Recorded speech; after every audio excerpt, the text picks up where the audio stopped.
Hey everybody, it's Steve with Sky194, and I just want to say thank you for taking the time to visit and check out my video. And we're here at Zolder, and as you can see, we're in the McLaren 720S.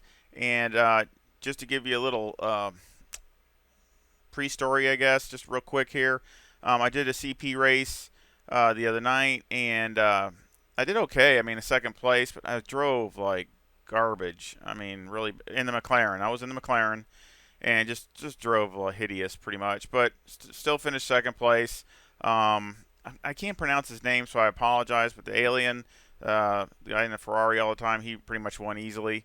But I finished second, but the main thing I was doing it for, and the point is, I was trying to get a setup for the car on this McLaren, and there's some things I liked about it and some things I didn't like about it. So I had to really come back and do some more work on it. Plus, the race was pretty much a yawner, and so I did another hot stint and did a lot more work on the setup, and this is what I got. So I'll show you a few laps, and then we'll go over the setup, and then of course I will put a link to the setup in the description. Alrighty, so let's get back here, and I probably won't show for this first lap. Won't show the HUD.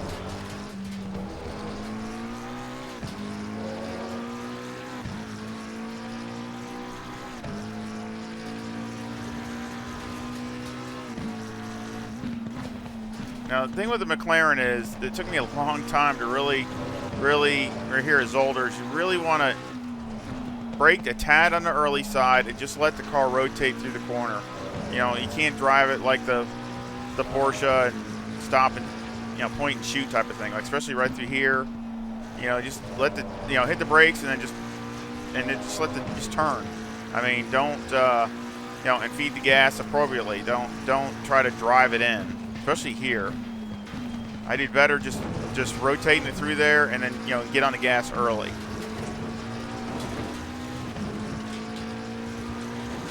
Same thing here. Hit on the brakes and then just get off at the brakes and just go through there.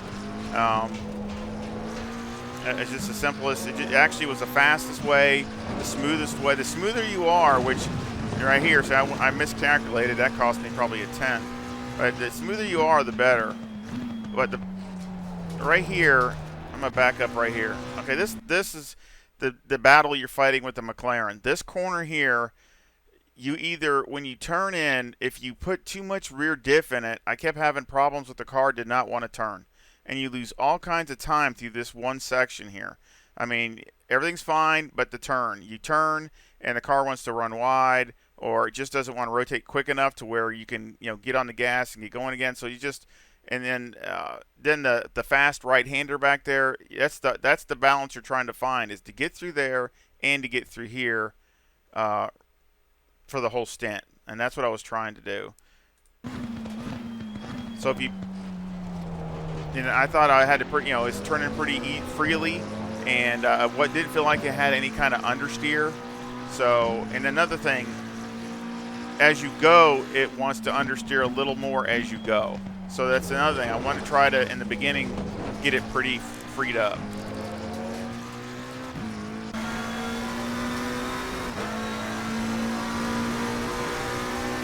That was a 129.51. Of course, I still got 57 liters. I started with 70.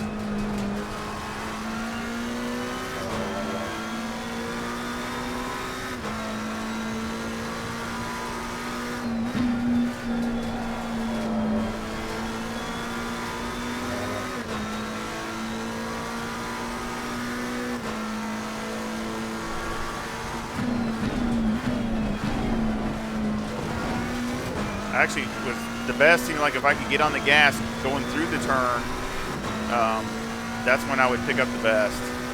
And you definitely don't want to go in super late on the brakes, and then it's not a point and shoot thing. It's definitely a momentum type car, so you want to keep the momentum and the corner speed up everywhere.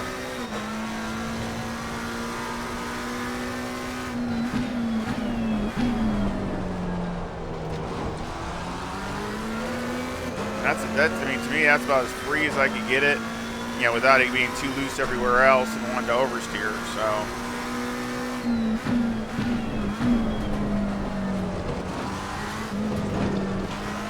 Now I'll show you another thing. Well, I'll show it to you on another video or another lap.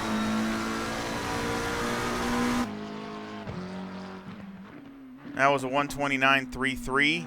That was my fast lap. So let's go to the last lap. So this is the coming up in the last lap of the 30 minutes.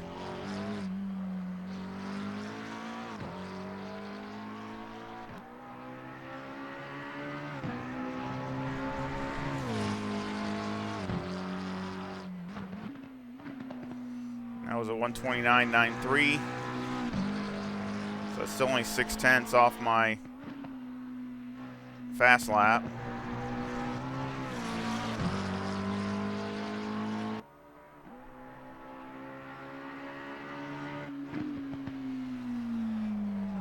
I blew this turn, but I didn't go off. But I really had to just pretty much, I couldn't get on the gas when I wanted to and get the drive I wanted to.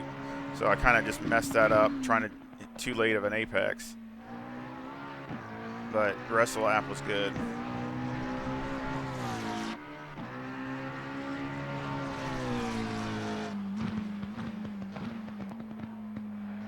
You can attack that. You don't have to worry about going through there and, you know, when you hit that dip, it's going to lose control.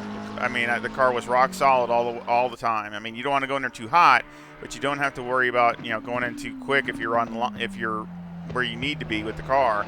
It's, you know, it's not going to unload and basically spin out like, you know, you can do in some cars.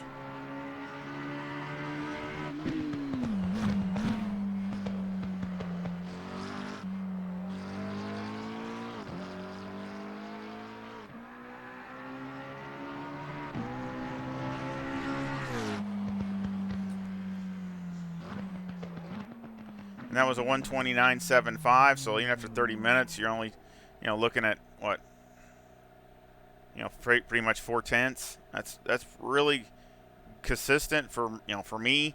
I had a couple bad laps, of course, but they weren't, you know, just like any other car. But that's on me. It's not the car. I wanted to show this here really quick. I just seemed like near the end I was probably hurting me, but the car was taking bumps fairly well, so really going over these bumpers here, you don't want to go in too much, but I mean, going over them actually is probably faster.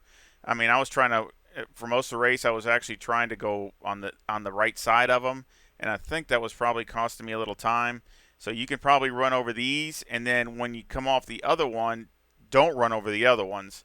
So you can run over these, but then when you come out, you don't run over the other one, so it doesn't upset your drive, and you can get a good drive down the little straightaway there. But I was just wanting to make a point of that. It doesn't really upset the car, but then I try not to hit those. I mean, if you touch them a little bit, it's no big deal, but that was the main thing. So let's go to the setup.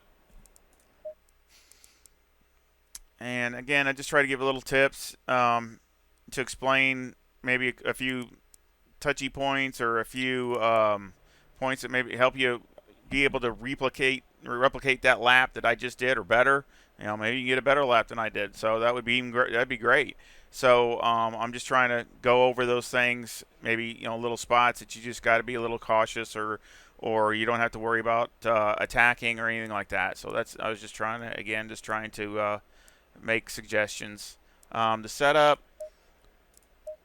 Got 26.1 left front, 25.9 left rear, 26.9 right front, and 26.5 right rear. The toe is negative 0.15 on the front, with the camber at negative 3.8 on the left front and negative 3.7 on the right front.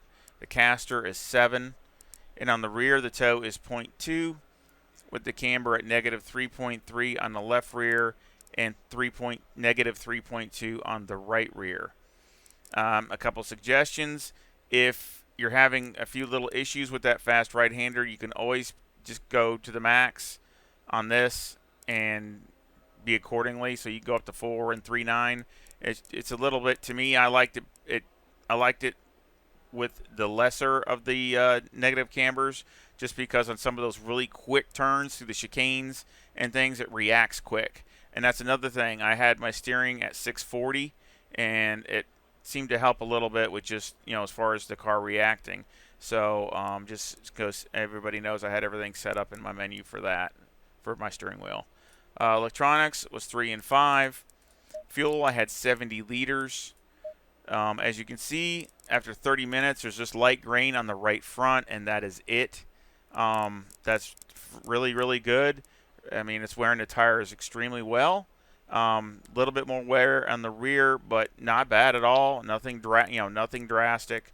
You can tell it's from this side to this side. It's a little bit more on the left than the right, but everything looks good. Mechanical, we got 6 on the anti-roll bar.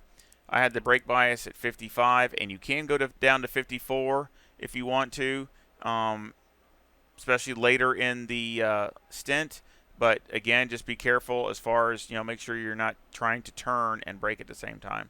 11, of course, steering ratio is turned all the way down. The springs on the front are 182,000 with a bump stop rate of 900 and a bump stop range of 5 on the left front and 10 on the right front. On the rear, the springs are 170,000 with a bump stop rate of 600 and a bump stop range of 20 on the left rear and 35 on the right rear. The anti-roll bar was 3, and the preload on the diff is 40. And I've had everything on here pretty much everywhere, from all kinds of different spring combinations to different roll bars and preload on the diff, and I have been everywhere. So lots of different combinations. Shocks on the front are 20, 17, 28, and 26. And on the rear is 21, 16, 24, and 22. Aero, again, been all over the place with this aero. Got 55 in the front. Cannot go any lower than that. If you do, you're definitely going to hit, like if you have to run over sausages, you're going to hit hard. So that is bare minimum right there. So ride height is 80 in the rear. The rear wing is 5, and the brake ducts are 4 and 3. And again, like I said, I've had more wing. I've had ride heights everywhere. So I've done a lot of testing and a lot of trying to get a decent package for a race setup. And of course, the front aero variation was 7.7 to the positive. So that's that. And of course, this is the setup. So I will put this link in the description. And please support the channel. If you like this kind of content, please give me a thumbs up and subscribe. It really does help support the channel. I just want to say thank you to everybody. And any feedback or comments, I love talking to all my friends, which is all y'all. And I always try to get back to everybody as soon as I can. And I sure hope you come back and visit really soon. Y'all take care. See ya.